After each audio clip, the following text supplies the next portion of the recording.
Kieran Lynch and welcome to Teagasc, the Teagasc Sheep Podcast. Each episode bringing the latest insights, advice and technical updates for the sheep industry. In this current episode, we'll switch back to the grazing focus. We're joined again by Dr. Philip Grazing, who takes us through autumn grassland management, highlights the importance of having a closing plan in place, and takes us through some aspects of soil fertility we can still address at farm level.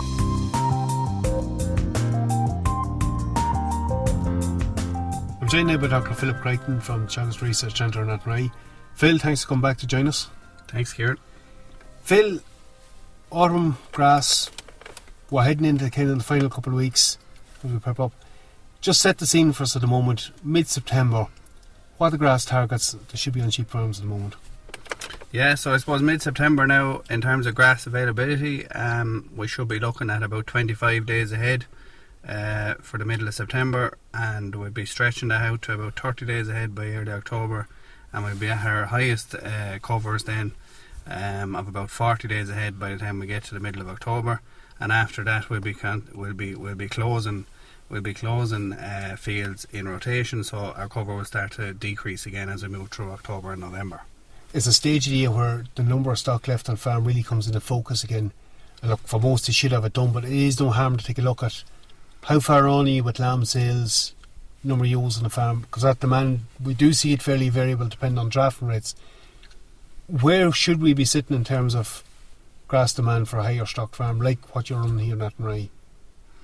Yeah, so I suppose there is a kind of variation around the amount of lambs that have been drafted depending on where you are in the country. The heavy rainfall over in the west here through August has had an impact on the lamb drafting rate and that, and I suppose we need to take into account the amount of lambs that are left on the farm at the moment, because that's going to have an impact on grass availability going into the autumn for the ewe flock. And I suppose it's those targets there that we've said there, about 25 to 30 days ahead, we wouldn't want to be dropping below that, and that could happen where there's a lot of lambs left on the farm, because obviously we want to prioritise grass covers for the ewes during mating, that they're on a level plane of nutrition, and to carry them into the winter then post mating. Of course, that's all conscious, like the kind of drafting you're talking about, you're looking roughly 70% gone by October,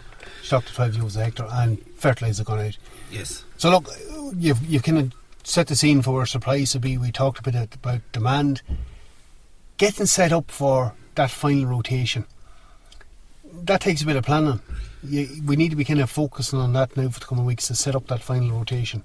Yep, so I suppose we talk a lot about our final rotation targets, but really the closing plan starts in August and September, and I suppose they're in the middle of September now. It's about identifying what fields we want to close first, which are the fields that we want to be turning out ewes and lambs next spring. So we're talking about sheltered fields, fields that are going to be easy to access. Labour is going to be an issue around lambing time. So I suppose the key thing is that if there's very heavy covers of grass on fields like that you want to have closed first, that we try and graze them out as best we can now, so that on the next rotation in a month's time, it's going to be relatively easy to graze those out and get them closed and growing again for the spring. So like you're looking at a rotation length at the moment, something in around 30 days? Around 30 days, 35 days maybe by the end of the month. So we're to fast forward on, like we're talking now about closing them first paddocks. We're looking at mid-October now to come back in on them again, so yes. You actually have to get that geared up now. Yeah, really it's about identifying where you are at the moment and planning a month in advance the rotation that you want to have for the final rotation. As I said, what's going to be the first field closed, second field closed, third field closed, and try and graze them in that rotation now as well, so that they're at the right stage for grazing as we move through the autumn. And just like when you mentioned closing, we've a fairly straightforward closing plan for sheep farms. Maybe you'll just take us through that. Yeah, so I suppose we've come up with some targets based on our experiences here in Athenry on the grazing trials.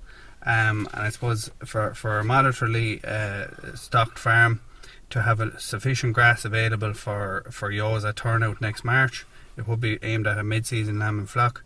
we're targeting about 20% of the farm area closed by the end of October, 40% closed by the middle of November, 60% by the end of November, and 80% by mid-December.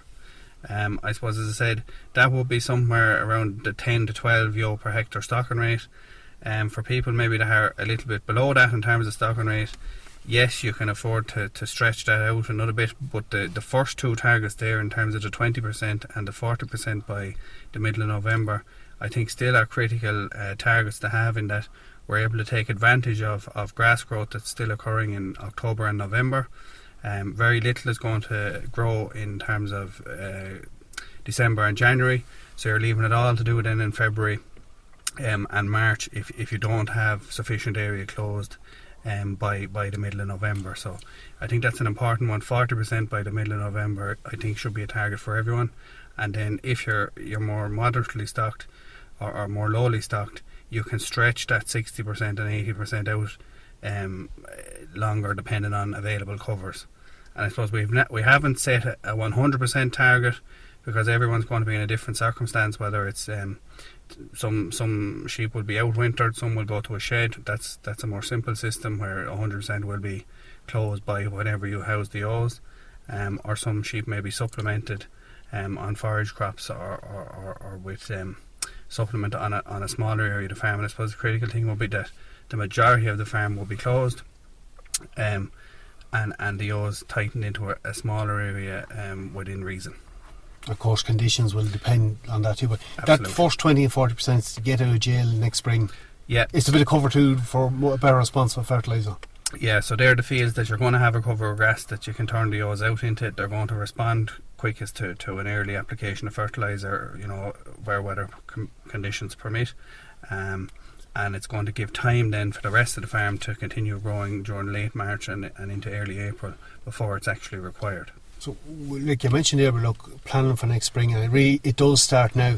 I suppose another aspect that's important that is looking at the soil fertility now. I know we're going by, more like you, most listeners, we're going by the deadline for chemical NNP. Yeah. But if conditions allow, and he's up to conditions allowing, there's still an opportunity to go with lime. Yeah, so I suppose for those people that have taken soil samples maybe earlier in the year and still have some work to do on that, where advice was given to apply lime, or particularly if there was advice given with regard to K levels, there is still time to work on that. So lime really can be spread any time of the year. The caveat to that is ground conditions. So look at high levels of rainfall have occurred. Depending on what happens over the next few weeks, ground conditions may be favourable. I suppose it's just bearing in mind that lime applied now, it's a good time of year to be applying it. It's working its way in and can help to boost spring grass supplies as well if it's correcting a deficiency. And I suppose the other one, as I said, is your K levels, particularly targeting maybe areas where cuts of silage were taken. Sometimes it can be overlooked that what we take out we have to replace.